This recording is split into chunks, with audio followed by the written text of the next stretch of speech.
আগামীকাল বহুল প্রত্যাশিত জাতীয় নির্বাচনের তফসিল ঘোষণা করবে নির্বাচন কমিশন। আমরা নির্বাচন কমিশনকে ধন্যবাদ জানাই যে তারা যে ধরনের প্রতিশ্রুতি জনগণের কাছে ব্যক্ত করেছিল সেই অনুযায়ী তারা তফসিল ঘোষণা করতে যাচ্ছে। আমরা এই তফসিলকে স্বাগত জানাই। আমরা মনে করি আগামী নির্বাচন হবে ইতিহাসের সেরা নির্বাচন।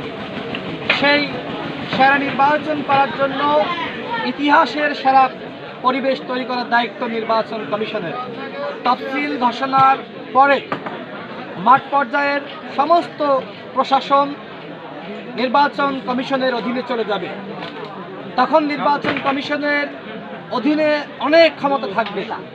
সেই ক্ষমতা ব্যবহার করে তারা অনেক কিছু করতে পারবে।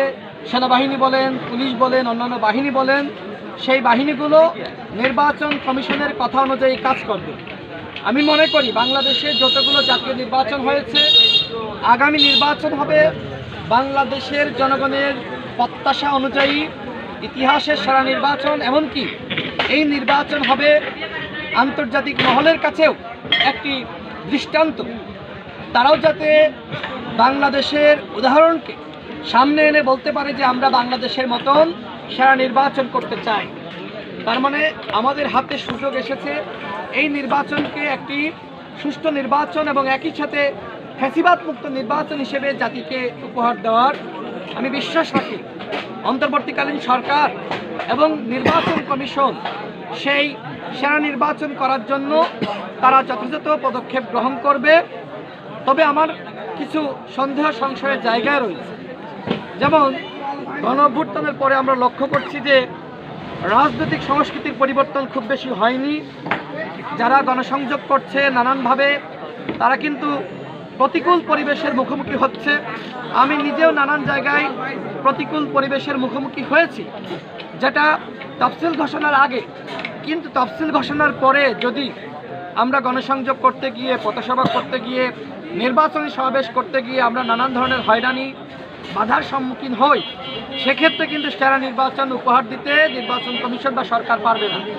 এই জন্য তফসিল ঘোষণার পর থেকে নির্বাচন কমিশনকে কঠোর হতে হবে এবং কেউ যদি ফাউল করে কোনো প্রার্থী, তার প্রার্থীটা বাতিল করে দিতে হবে। স্পষ্ট কথা, মানে সে হাইকোর্টে যাবে, আবেদন করবে, এইসব চলবে না। কোনো প্রার্থী যদি অন্য কোনো প্রার্থীর সমাবেশে বাধা দেয়, বিঘ্নতা সৃষ্টি করে, সেক্ষেত্রে স্পষ্ট কথা সেই প্রার্থী আর নির্বাচন করতে পারবে না।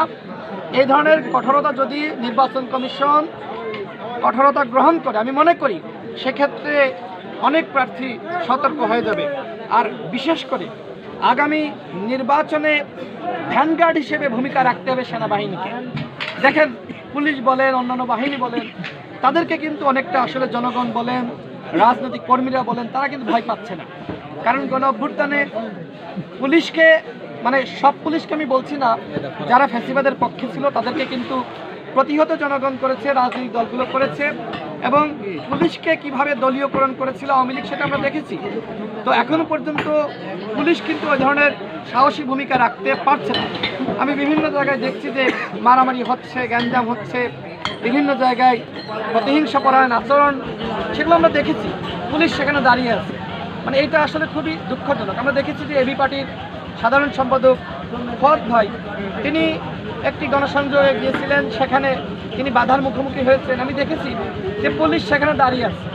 পুলিশ আসলে ওই যে ঘটনা থামাবে বা কারা এই ধরনের ঘটনা ঘটাচ্ছে সে বিষয়ে পদক্ষেপ গ্রহণ করবে, পুলিশ কিন্তু করে নাই। তো তফসিল ঘোষণার পরে যদি এই ধরনের পরিবেশ আমরা লক্ষ্য করি, তাহলে সেটাকে আমরা নির্বাচনী পরিবেশ বলতে পারবো না। অর্থাৎ পুলিশের প্রতি কিন্তু মানুষের ভয়টা নাই। কিন্তু ওই জায়গায় যদি সেনাবাহিনী থাকতো, তাহলে কিন্তু যারা এই ধরনের ঘটনা ঘটানো তারা ঘটাতে পারতো না। অর্থাৎ আগামী নির্বাচনে সবথেকে গুরুত্বপূর্ণ ভূমিকা রাখতে হবে সেনাবাহিনীকে। আমি সেনাবাহিনীর উপর আস্থা এবং বিশ্বাস রাখতে চাই যে তারা জাতিকে একটি সুষ্ঠু নির্বাচন উপহার দেওয়ার জন্য তারা দেশপ্রেমিকের ভূমিকায় অবতীর্ণ হবে এবং জনগণকে সাথে নিয়ে কাজ করবে। এবং এখনো পর্যন্ত যতটুকু আমি জানতে পেরেছি যে প্রত্যেকটা সেন্টারে সেনাবাহিনী থাকবে, 3 জন হোক 2 জন হোক। সেনাবাহিনীকে অবশ্যই যারা ভোট চুরি করার পায়তারা করবে তারা ভয় পাবে।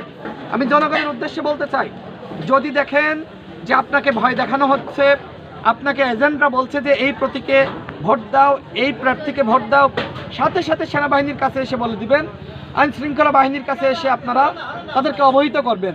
আমার স্পষ্ট কথা, আগামী নির্বাচন ইতিহাসের সেরা নির্বাচন হতে হবে এবং সেই নির্বাচন শুধুমাত্র কথিত সেরা নির্বাচন, সুষ্ঠু নির্বাচন হলে হবে না।